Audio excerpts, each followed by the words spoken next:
As the state's overall daily case rate slightly falls, more hospitals are using a new visual on social media to showcase the COVID patients in their hospital and the disparities between the unvaccinated and vaccinated. TV5's James Felton tells us why one hospital is changing how it communicates about COVID with the public.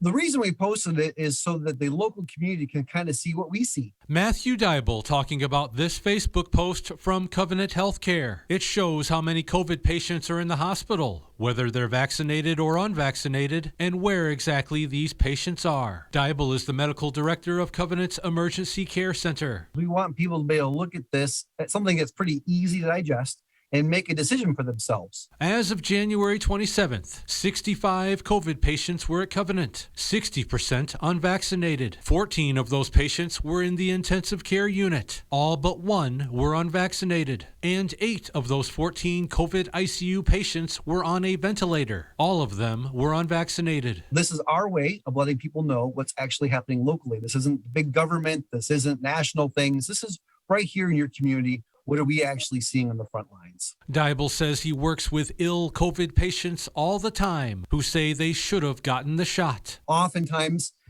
people who have gotten really sick, they tell you they'll say they just didn't get around to getting vaccinated, and they wish that they really would have gotten around to getting it.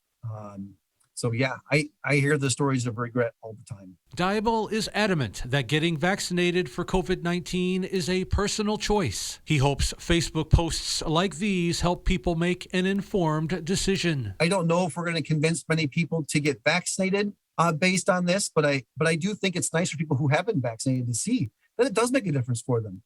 It very well could have saved their life because that's exactly what we're seeing in the hospital. James Felton, WNEM, TV5.